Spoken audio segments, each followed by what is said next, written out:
ayahnya mengerti itu kan. Dibuka dengan ayahnya itu pakai, misalkan kita contoh lah sujen, emang ya sujen. Kita kelupas si ketuban itu pakai sujen, selaput itu tuh. Sujen itu tusuk sate. Ya, pakai tusuk sate atau sejenis bambu lah gitu kan. Kelak emang anak itu beranjak dewasa kebal dari senjata apapun. Jadi memang film Bayi Ajaib ini bukan kaleng-kaleng gaibnya, memang ada di dunia nyata gitu kan. Merondang gitu. Nah, posisi saya lagi duduk, ada ular segede kelapa lah, melingkar nih ke badan saya tuh. Tapi kepalanya berhadapan gini. Ya sedikit banyaknya sih di Kalimantan memang begitulah, benar. Kalau sekiranya bayi yang dilahirkan masih berselaput, ya itu antibodinya sendiri ya, kalau misalkan dibukanya selaput menggunakan apa tadi? Bambu ya. Ya tidak kebalnya menggunakan bambu itu. Nah, tapi untuk benda tajam lainnya mungkin ya dibilang kebal. Termasuk tembakan. Ya termasuk tembakan atau yang segala macamnya itu konon katanya memang benar seperti itu. Nah, ketemu kolektor nih, buyer. Nah, sama bayar itu berani 500 juta. Ternyata si batangan emas itu ada kodamnya. Nah, si batangan emas itu dibayarin oleh buyer, si penunggunya itu masih sama si Ijai. Nah, sampai sekarang pun si Ijai belum nikah. Jadi apakah setiap bayi yang lahir di gerhana bulan itu akan mendapatkan kelebihan, mempunyai kelebihan?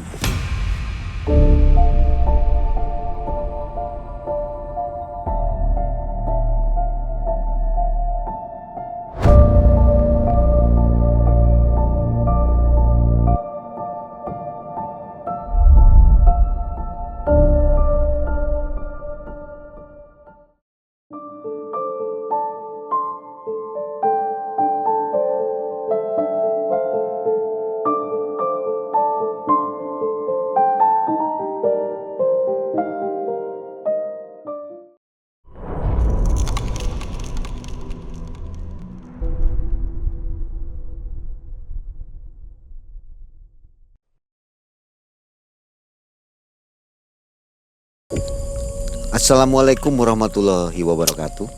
Selamat malam sobat Malam Mencekam. Apa kabar Anda hari ini? Senang sekali saya Mang Ei dan tim yang masih berada di Kalimantan Timur. Malam hari ini akan mengantarkan kisah nyata dari seseorang. Dan tentunya kisah malam hari ini adalah kisah yang sangat spesial karena akan mengisahkan tentang bayi ajaib. Nah, ini bayi ajaib. Ini Anda sudah kenal semua, namanya Diki Batamerah. Apa kabar Pak Diki? Alhamdulillah baik, Bang. Sehat ya? Alhamdulillah. Ini sedang sehat, apa sehat. tadi? Melanjutkan ngopinya? Ngopi, Bang, ngemil.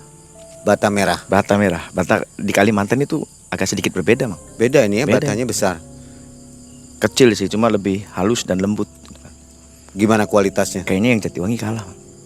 Lebih pulen? Lebih enak ini, lebih pulen ini. Yang benar. Bener, Bang. Lebih empuk. Lebih empuk ya. Ini udah berapa lama makan bata? Dari umur 1 tahun Dari umur 1 tahun sampai dengan hari ini. sampai dengan hari ini, alhamdulillah. Sehari berapa kali makan bata? Kebiasaan mah dulu nyampe 5, Bang. Kalau sekarang udah agak berkurang. Agak berkurang. Nah, ini bayi ajaib. Jadi dari kecil sudah punya bakat makan bata.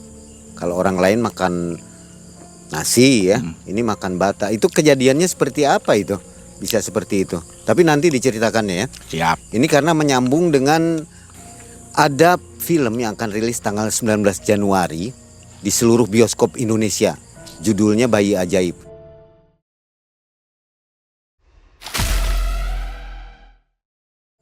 Jadi film Bayi Ajaib ini saya pernah nonton. Itu dibintangi di tahun 82 itu W.D. Mokhtar, Muni Chader, Rina Hasyim, Woli Sutina dan Husin Lubis. Ini filmnya memang antik, tapi saya udah lupa inget. Sumi.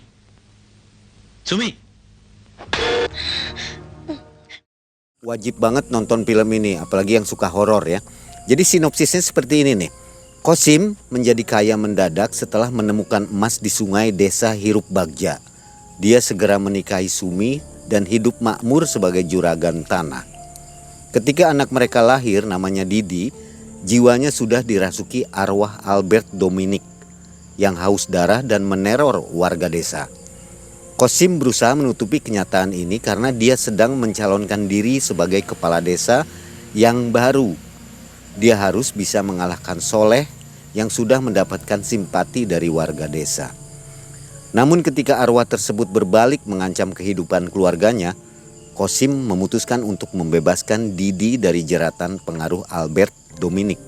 Untuk itu, Kosim harus berhadapan dengan Dorman, dukun hitam yang ingin membalaskan dendam kakek buyutnya pada orang-orang yang telah menghancurkan kehidupannya.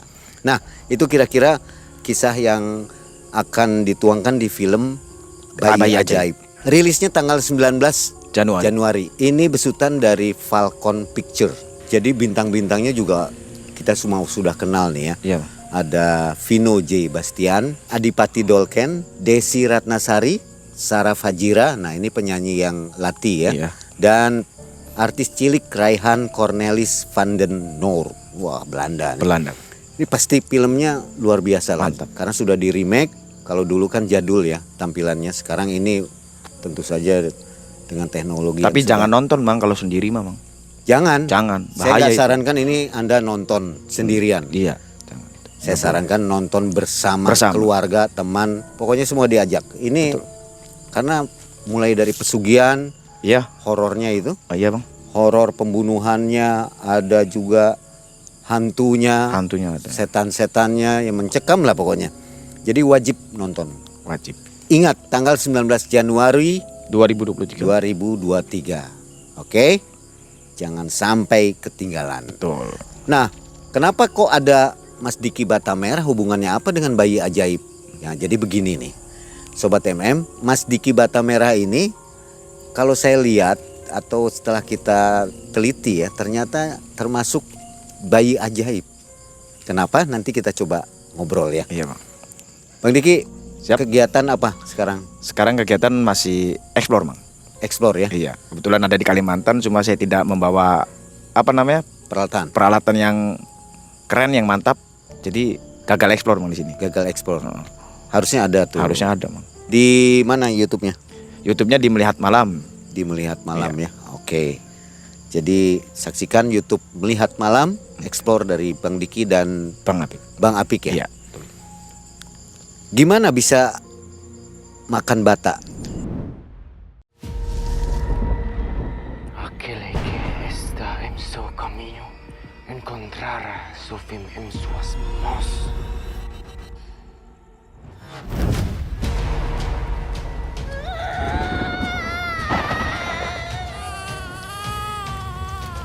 Cari anaknya sampai dapat. Bawa dia pulang. Ini pasti gara-gara bayi siluman itu.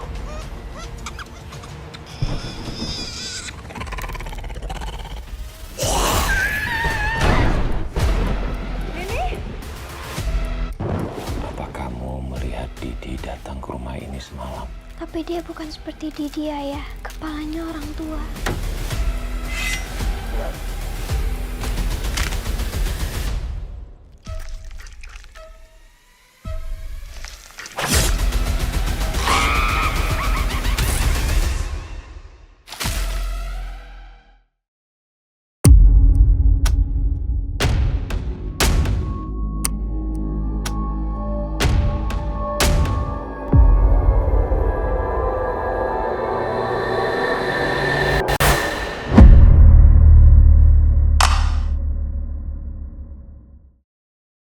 Awal mulanya itu Mang dari dalam kandungan ibu ya, almarhum ibu saya, karena ibu saya kan sudah meninggal gitu kan. Nah, di saat hamil saya itu ibu mengalami keanehan. Nah, salah satunya seperti di film Bayi Ajaib itu kan, beliau itu keluar di saat menjelang maghrib kan. Tetapi beliau malah lari ke dukun bayi. Ya, dukun bayinya sendiri Mang sendiri tanpa ditemani oleh suami dan saudara-saudara yang laki-laki.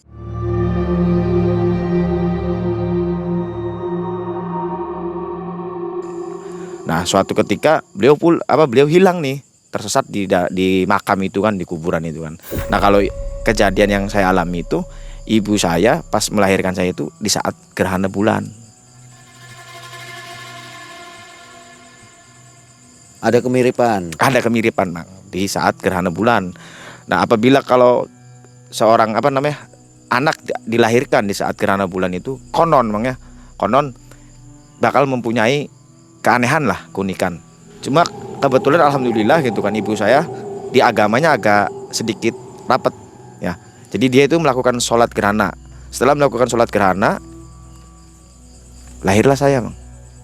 Lahirlah saya tanpa adanya, masih zaman dulu itu tanpa adanya dukun bayi. Nah setelah proses pelahiran saya itu, baru dukun bayi datang. Ini mah kisah dari bapak ya, bukan kisah dari saya. Jadi kan saya kan lagi posisinya jadi bayi, jadi nggak mungkin kalau saya ingat posisi saya bayi emang ya. Nah pas dukun bayi itu datang, posisi saya itu udah ada di luar, baru ditanganin sama di dukun bayi itu. Setelah ditanganin, beres, bersih, rapih pokoknya lah.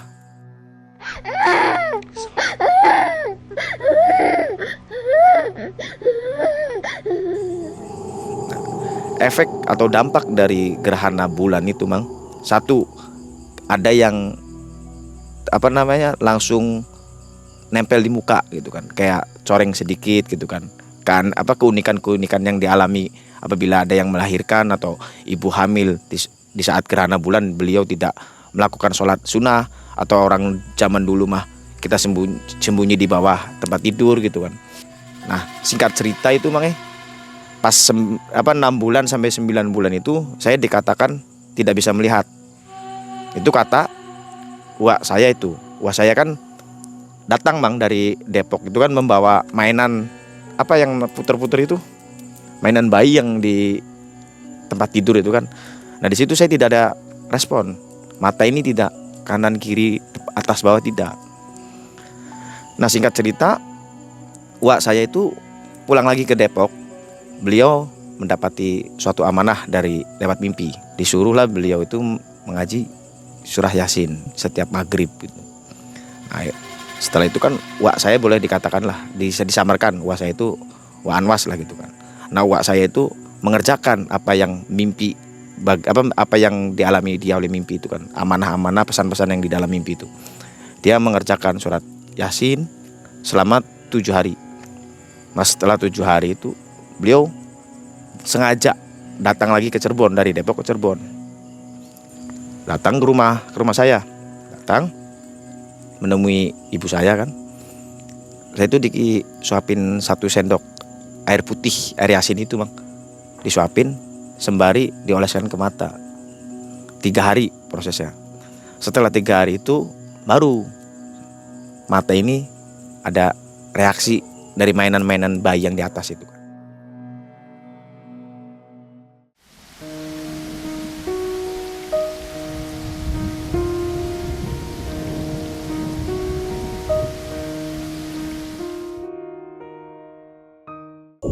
Nah dari situ beranjaklah saya dewasa, berumur 1 tahun. Nah 1 tahun itu saya sudah ada interaksi dengan makhluk-makhluk gaib. Nah di saat ibu saya lagi nyuci pakaian, saya kan namanya anak 1 tahun ya, bermain kelalang keliling gitu kan, di dalam rumah aja kan, merondang gitu. Nah posisi saya lagi duduk, ada ular segede kelapa lah, melingkar nih ke badan saya tuh. Tapi kepalanya berhadapan gini, seolah-olah kayak lagi ngobrol. Nah itu saya bisa berkisah kayak gini nih Mang, karena kakak saya itu cerita, kakak-kakak saya. Karena saya kan 7 bersaudara Mang, cukup banyak juga. Itu kakak-kakak saya berkisah juga. Jadi dari keanehan saya itu dari dalam perut sampai berusia 1 tahun, dan mulailah di situ saya makan bata merah. Bagaimana awalnya? Awalnya itu saya main, karena rumah kan cukup besar halaman. Saya main di luar. Nah, main di luar ngorek-ngorek tanah awalnya mah. Ngorek-ngorek tanah tapi mencari serpian-serpian bata yang seperti ini nih Mang. Tuh. Saya mengorek tanah tapi saya mencarinya bata. Korek-korek dimakan, korek-korek dimakan. Ya korek-korek gini itu Mang, terus dimakan gitu sama saya. Itu sudah 1 tahun. Nah, setelah usia saya 1 tahun kan sudah tuh saya baru mengenal bata sampai sekarang Mang ya. Nah kayak di film yang bakal rilis di tanggal 19 Januari 2023 yang disutradari oleh Rako Prijanto. Nah ini kebetulan di situ ada artis favorit saya juga, Vino G. Bastianto ya Mang. Wah itu favorit banget saya dari dulu. Nah ada kalau di sisi goibnya itu, wah di kisah nyatanya ada Mang. Ini judulnya Bayi Ajaib. Bayi Ajaib. Di situ kan saya sempat melihat yang tahun 1982 lah atau era 80-an. Meskipun saya tambang muda tapi saya juga film jadul, Mang. Nah, di film dulunya itu yang era 80-an memang di situ terjadi bayi itu terlahir secara paksa, Mang. Secara paksa dan masih terselaput. Ari-ari maksudnya. Jadi masih kayak bentuk kepompong. Kebetulan banget saya lagi ada di Kalimantan. Konon ya di Kalimantan itu apabila anak yang terlahir dengan posisi terselaput, nah ayahnya mengerti itu kan, dibuka dengan ayahnya itu pakai, misalkan kita contoh lah sujen, emang ya sujen, kita kelupas si ketuban itu pakai sujen selaput itu tuh. Sujen itu tusuk sate ya, pakai tusuk sate atau sejenis bambu lah gitu kan. Kelak emang anak itu beranjak dewasa kebal dari senjata apapun, mau pisau kah, golok kah gitu. Dengan kelemahan si anak itu satu, pakai bambu yang awal dia dikelupas oleh ayahnya. Itu di Kalimantan. Jadi memang film Bayi Ajaib ini bukan kaleng-kaleng goibnya, Bang. Memang ada di dunia nyata gitu kan. Sangat ada. Nanti adalah kawan saya orang sininya yang bakal mengiyakan bahwa di sini itu, di Kalimantan itu memang memahami bayi yang terlahir selaput itu mempunyai kekebalan dari cabang atau dari lahir.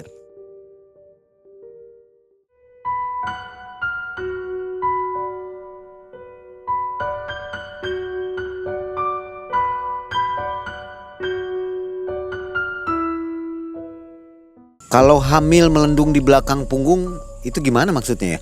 Nah, kalau di film itu kan si Ibu Sumi, makanya istrinya si Kosim itu, beliau kan kondisi kandungannya dipindahkan oleh si arwah gentayangan itu kan, dipindahkan ke belakang. Kalau menurut pandangan saya pribadi ya, atau pengalaman saya sampai sekarang, sampai saat ini itu belum ada, Mang. Saya belum menemukan yang namanya kandungan di belakang. Mungkin nanti sobat MM yang lebih dewasa atau lebih tua yang punya pengalaman. Yang jelas, yang sering saya temui itu hamil di luar kandungan. Pertama, yang kedua, posisi bayi yang terlahir tidak umum. Jadi tidak umum itu kalau bayi kan umumnya melahirkan kepala dulu. Kalau saya sering menemukan kaki dulu itu, Mang. Nah, bayi-bayi yang seperti itu juga bisa dikatakan bayi ajaib. Karena mempunyai kelebihan.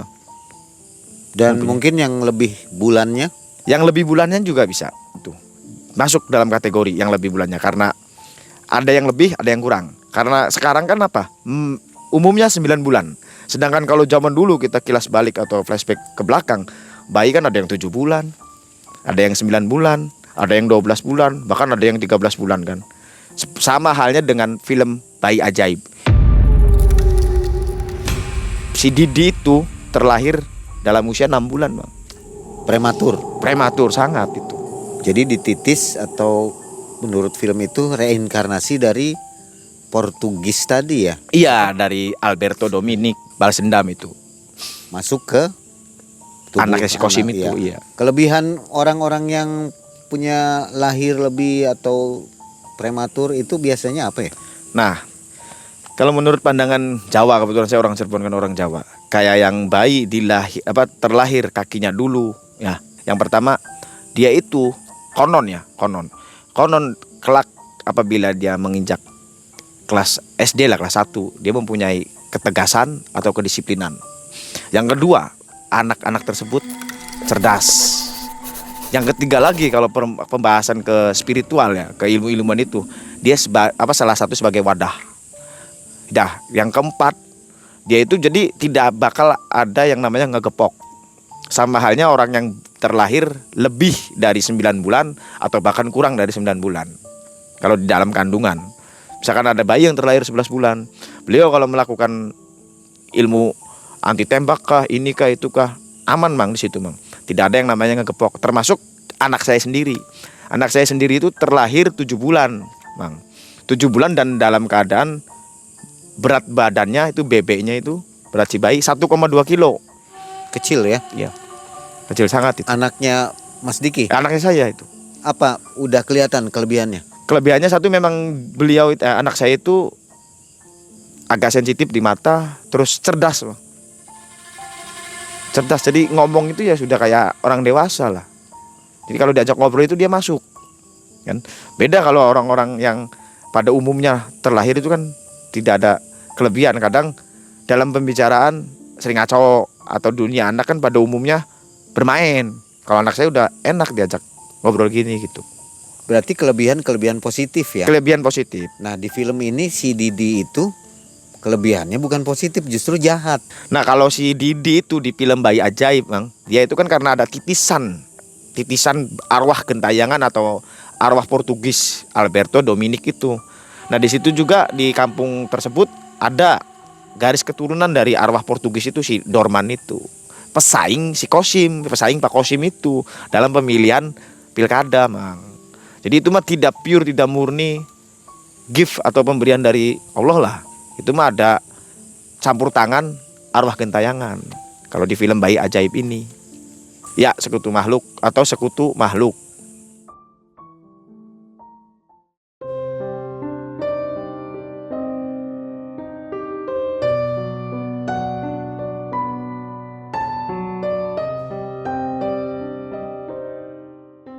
Dalam film Bayi Ajaib ini si Didi nggak bisa dengar azan ya. Iya. Itu kenapa kira-kira? Apa karena memang pengaruh makhluknya itu memang kafir mungkin begitu? Jadi bukan muslim, jadi panas mungkin. Itu seperti apa? Nah kalau di film itu kan memang arwah gentayangan dari si Portugis itu. Nah tetapi Mang ada juga kisah nyatanya. Kebetulan teman saya sendiri di Jawa Barat ya. Beliau itu terlahir ya seperti biasalah, kayak yang namanya bayi itu kan umum. Kalau kita orang muslim diazani, kita terlahir diazani, kita meninggal pun diazani, itu umum kan. Tapi kenapa di saat dia itu kita sebut aja namanya si Anton lah. Nah tapi kenapa si Anton beranjak SD seperti halnya si Didi, dia kalau mendengar adzan marah, mendengar suara azan itu marah nutupin telinga. Karena apa? Karena bapak kandungnya itu mengisi ilmu. Nah, jadi kalau di film Bayi Ajaib itu kan karena arwah gentayangan si Alberto. Dan di sini nih di Kalimantan kononnya orang-orang seperti itu juga ada. Mereka itu lebih bersekutu ke sosoknya, ya kalau dianya dengar nggak apa-apa lah, Mariaban. Mariaban dia itu ya saya ada kerabat sih di sini Bang. Jadi kalau setiap mendengar suara azan, apalagi azan maghrib, dia itu bertaring lah.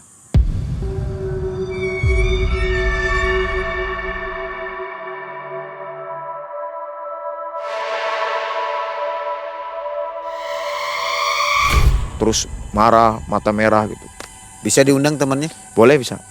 Oke Bang, saya panggil kerabat saya yang asli Kalimantan. Oke Bang. Sehat Bang? Alhamdulillah sehat. Ini kerabat saya Bang. Jadi ini Bang, kan tadi saya sempat berkisah nih ke Mang E bahwasannya di sini itu khususnya Kalimantan. Nah, kalau bayi yang terlahir masih berselaput, konon mempunyai kekebalan atau beda dari yang lain gitu kan. Ya sedikit banyaknya sih di Kalimantan memang begitulah, benar. Kalau sekiranya bayi yang dilahirkan masih berselaput, ya itu antibodinya sendiri ya kalau misalkan dibukanya selaput menggunakan apa tadi? Bambu ya. Ya tidak kebalnya menggunakan bambu itu. Nah, tapi untuk benda tajam lainnya mungkin ya dibilang kebal. Termasuk tembakan. Ya termasuk tembakan atau yang segala macamnya itu konon katanya memang benar seperti itu. Di Kalimantan ini masih ada di sini. Ya sedikit banyak pasti ada lah. Nah kalau untuk Mariaban itu gimana Bang? Nah itu kalau di Kalimantan sendiri itu jika mengkonsumsi bagian tubuh daripada si hantu Mariaban ini, entah bulu ataupun daging ratu ini, ya itu konon katanya bakal si anak ini yang mengkonsumsi bakal jadi takut saat mendengar azan, bukan takut gimana ya, mungkin marah karena ya dalam dirinya sendiri pun itu sudah ada si Maryaban itu, sosok Maryaban itu. Ya kurang lebihnya sudah pasti benar. Di Kalimantan pun juga ada. Dan Titis ya. ya dititis Mirip oleh dengan film Bayi Ajaib ini. ya benar ya, jadi sudah pasti mirip sekali dengan yang di Bayi Ajaib ini. Jadi berkabar lah nanti suruh orang Kalimantan melihat tengok-tengok atau nonton video nonton bioskop Bayi Ya Ajaib sudah ini, pasti Bang. harus nonton sih ya Iya. untuk orang Kalimantan, karena ceritanya ini sudah pasti nyata ya, wajib mungkin untuk ditonton ya, sangat wajib lah untuk ditonton Untuk nambah wawasan. ya, untuk nambah wawasannya. Tanggal Benar. 19 Januari ini. Ya, Bentar 19 Januari 2023 ya. Betul. Oke. Semua bioskop Indonesia. Jadi kisah dari Bayi Ajaib ini bukan kaleng-kaleng. Bukan ternyata. kaleng-kaleng, Bang Goy. Jadi diambil dari beberapa daerah ya. Betul. Dan disatukan. Iya, betul. Akhirnya jadilah film ini. Iya. Oke, Bang Gino ini putra daerah ya? Ya, saya putra daerah Kalimantan Timur. Asli. Tepatnya saya lahir di Balikpapan, tinggal di Balikpapan juga. Makanya tahu ya kisah Maryaban. Iya, Bang. Ya, pasti tahu lah pokoknya orang-orang Kalimantan yang asli putra daerah pasti tahu lah kisahnya Maryaban gimana. Dan bayi berselaput tadi. Baik, iya. Pasti sudah tahu lah. Makasih, Bang. Ya, Sehat-sehat lah. sama-sama. Jangan lupa 19 Januari 2023. Nanti kita nonton bareng ya Bayi Ajaib. Makasih Gratis Bang kan? Gino. Gratis kah? Kita gratis. Oke. Kalau sendirian Oh, di film Bayi Ajaib ini si Didi itu memberhentikan mereka yang sedang atraksi debus ya. iya, Itu betul. diberhentikan dengan kekuatan kesaktiannya. Iya. Itu memang kejadiannya ada juga di dunia nyata. Ada, Bang. Seperti apa? Nah, teman saya lah, teman-teman saya sendiri gitu. Saya kasih nama si Dodi. Nah, waktu itu saya main sendiri, saya menyaksikan sendiri. Beliau memang ya kalau dia mah belajar, Bang. Belajar Umur berapa? ilmu-ilmu gitulah. Sebaya dengan saya. Nah, kita itu kan lagi jalan-jalan. Yang namanya dulu ada Muludanan lah di daerah Kesepuan gitu kan. Nah, di Muludanan itu kan banyak atraksi orang yang penggal kepala, kepalanya lepas gitu kan. Terus gini-gini lah Muludan lah, tukang palak apa dan sebagainya kan. Nah, dia ikut sama saya jalan-jalan. Nah, dia sedikit iseng. Nonton maksudnya. Nah, nonton kan. Ya kan ikut ke ikut ke Kesepuan jalan-jalan keliling. Nah, nonton lah atraksi itu. Nah, di situ dia nonton, dia jahil, Bang. Dia jahil memakai sedikit amalan yang dia pegang. Dia gagalkan itu. Tapi untung bukan lagi menggal kepala, lagi menggal jari. Kejadian potong. Itu nggak bisa nyambung lagi. Nggak bisa kalau gitu, Bang. Karena bukan mereka itu kan tidak memiliki, kalau orang yang itu kan hanya bisa mendoakan menumpulkan pisau atau menebalkan kulit atau mungkin si pelakunya memakai susuk. Nah, itulah yang bisa ditebus dalam ilmunya itu bisa. Kecuali beliau-beliau yang atraksi itu mempunyai ilmu rawa rontek. Begitu dipotong, gagal nih. Mereka bisa menyatukan kembali. Itu.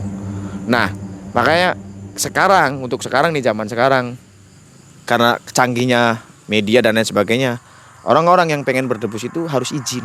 Itulah letaknya betapa berharganya suatu adab atau attitude atau sopan santun. Jadi kalau sekarang lebih keaman, Bang ya. Di orang-orang yang seperti itu memang ada. Dan sekarang kita yang contohnya saya misalkan mau atraksi di jalanan gitu kan. Saya izin dulu sebelum saya menampilkan pertunjukan yang bakal saya kasih buat penonton itu kan. Ya sebelumnya gitu. Ibu-ibu, bapak-bapak, saya minta maaf nih. Saya di sini bukan pengen menunjukkan ilmu saya dan lain sebagainya. Saya di sini hanya mencari sesuap nasi. Nah, kalau ada kata-kata seperti itu, kita yang punya ilmu yang bisa menembus ilmunya mereka bakal aman gitu. Tapi itu tetap berisiko kalau ada yang iseng ya. Nah, iya, kalau ada yang iseng tetap beresiko. Makanya kalau di film Bayi Ajaib itu, karena dia sudah terindap oleh sosok arwah arwah Portugis itu, kan dia kan tujuannya untuk membalas dendam.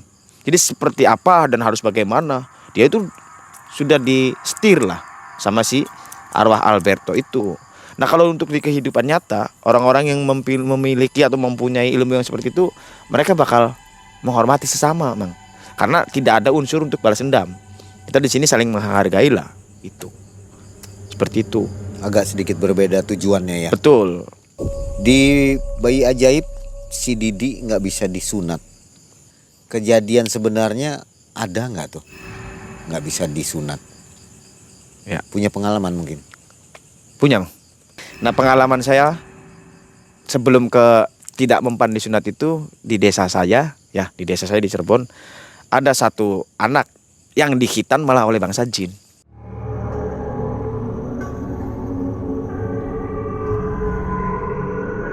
Ini saya berbalik dulu ya, berbenturan Flashback. dulu, ya flash. Beda lah. Kalau ini tidak bisa disunat, kalau ini malah sudah disunat posisinya. Nah, dia itu disunat di bangsa jin. Jadi begitu bangun tidur, posisi kemaluannya si anak ini udah dalam tidak ada kulupnya. Sudah disunat. Sudah disunat. Nah, kalau itu kan ada proses, berarti kan apakah adakah gitu di bangsa jin dukun sunat dan lain sebagainya. Itu kan wallahu alam bisawab ya. Nah, tapi kejadian nyatanya ada. Dan kalau untuk di film Bayi Ajaib ini, kejadian yang anak kecil tidak bisa disunat ada di daerah, berarti Kabupaten Cirebon lah. Kalau itu mah diganggu, Mang. Jadi begitu dia pengen sunatnya, acara sunat nih, orang tuanya ada yang lupa. Kadang kalau kita kan ada hadiah ke keluarga yang sudah meninggal, orang tua atau sesepuh yang dilungguhkan di situ gitu kan. Nah, ada yang lupa di situ. Kebetulan ada khodam misalkan di si desa ini, khodamnya yang nakal atau jin pendampingnya. Dia itu menutup kemaluan si anak biar kebal.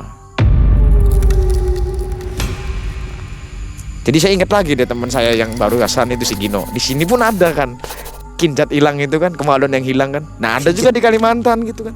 Jadi Apa memang, itu kinjat? Kelamin. kelamin hilang itu kan ada di Kalimantan kan, Bang. Ya kan, mumpung saya ada di Kalimantan gitu kan. Nah, jadi memang horornya ini di film Bayi Ajaib bukan kaleng-kaleng itu ya. Karena berbagai desa, berbagai pulau itu diambil. Seperti Dituangkan itu dalam film dituang. Bayi Ajaib. Ya, iya. Nah, kalau si Didi kan balik lagi karena dia mah arwah gentayangan yang mau balas dendam, dan kisah nyatanya ada.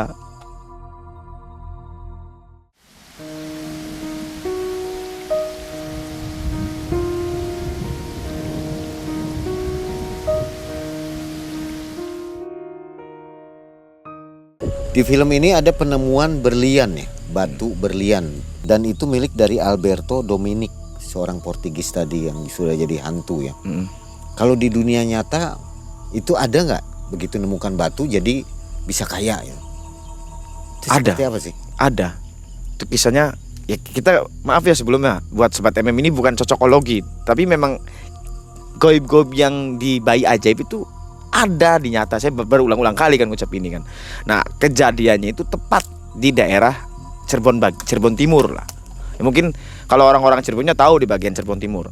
Di situ kan ada satu gunung, Bang. Suatu gunung yang buat penjulang emas, mencari emas. Batu itu kan memang berkadar emas.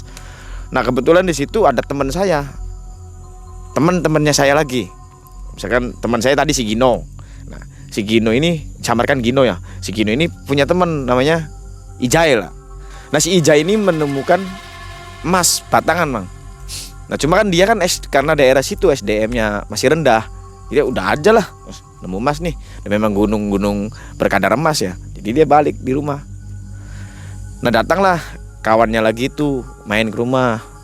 Memang mungkin udah rezekinya gitu kan. Si Tono namanya. Si Tono itu main ke rumah. Ada saya di situ kan bertiga. Lagi ngobrol-ngobrol. Tono datang. Nah, memang kalau si Tono ini kerjanya bikin batu ali terus kemasan lah. Apa namanya? Ban-ban gitu. Kalau di sini namanya ban-ban atau tempat dudukannya batu ali-ali gitu. Dan si Ija itu nunjukin, "Oh ya, Ton, saya kemarin nih sama si Diki jalan-jalan dapat ini nih gitu. Dapat batangan emas itu." Tunjukkanlah ke si Tono, dilihat, keluarin. Ya udah, nanti saya bawa dulu nih, Jai, ke tempat saya kerja. Kita cek-cek dulu apa. Dibawalah si batangan emas itu ke si Tono. Balik. Keesokan harinya Tono datang lagi mengiyakan bahwa itu emas murni. Karena si Ijai tidak mempunyai link-link untuk menjual batangan emas itu. Jadi dia meminta bantuan ke Tono. Yaudah, Ton, ente aja yang jual. Nah, Tono kan kehidupan Tono memang dia linknya ke situ. Nah, ketemu kolektor nih, pembayar, buyer. Nah, sama buyer itu berani 500 juta. Ternyata si batangan emas itu ada kodamnya. Ada penunggunya lah, ada yang punya. Dibayarilah si batangan emas oleh buyer itu 500 juta. Nah, si Ijai ini punya usaha kayak orkestra dangdut gitulah. Nah, kalau orkestra dangdut sendiri lah, tahu sendiri Mang, nah, harganya pasti mahal gitu. Nah, si batangan emas itu dibayarin oleh buyer, si penunggunya itu masih sama si Ijai. Nah, sampai sekarang pun si Ijai belum nikah. Kalau di kisah Bayi Ajaib kan, si Qasim itu menemukan satu berlian. Ternyata berlian itu harta bendanya Alberto Dominic itu, arwah gentayangan. Mau nggak mau si berlian itu dia jual sampai kaya raya buat ngikut pemilihan desa itu. Tetep dong nggak ada yang mau rugi dong, mau goib mau kita yang nyata. Nah, si Dominic ini akhirnya masuk di anaknya si Qasim. Saya hanya mengingatkan Pak, dari dulu juga saya selalu diam. Kalau masih sayang nyawa, tutup mulut. Apa yang terjadi sama istri saya hari ini? Tidak boleh ada satu orang pun yang tahu.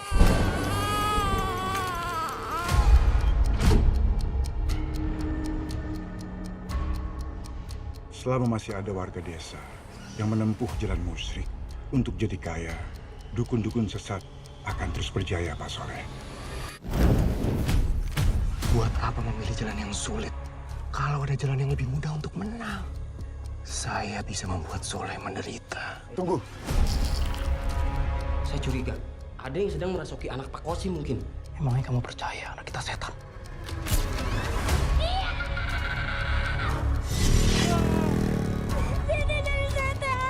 Bacalah doa ini. Setiap orang pasti bisa diganggu oleh setan. Nanti kalau dia denger, bahaya. Dari dulu aku tidak pernah percaya sholat bisa menyelesaikan masalah kita. Kita harus bertobat. Allahu la ilaha illa huwal hayyul qayyum la ta'khudhuhu sinatun wa la na'um lahu ma fis samawati wa ma fil ard man zallazi yashfa'u 'indahu illa bi ismihi.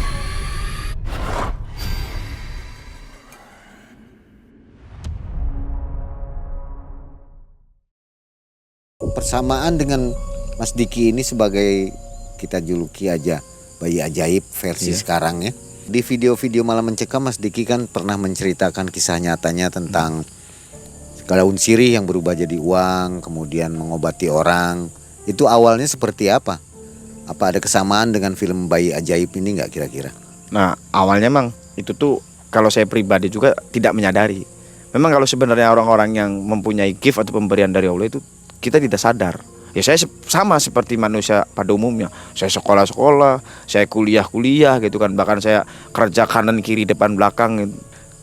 Karena kebetulan atau mungkin sudah jalannya lah, saya agak sedikit belajar spiritual. Saya juga tidak menyadari bahwasanya saya itu bisa atau mampu, tidak.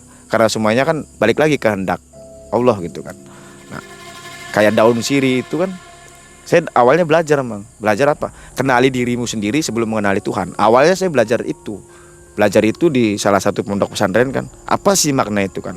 Akhirnya dari situlah saya baru, oh iya, ternyata saya tuh harus seperti ini. Saya tuh ibadah harus rajin, harus getol, tanpa adanya iming-iming atau tujuan gitu. Nah, yang kedua itu belajar mati di dalam hidup atau belajar mati sebelum kematian. Awalnya dari ya karena saya sedikit banyaknya saya mondok lah, belajar ilmu tentang Islam gitu kan. Jadi kalau saya bisa simpulkan, Mas Diki ini ada persamaan dengan film Bayi Ajaib, lahir pada gerhana bulan ya? Iya.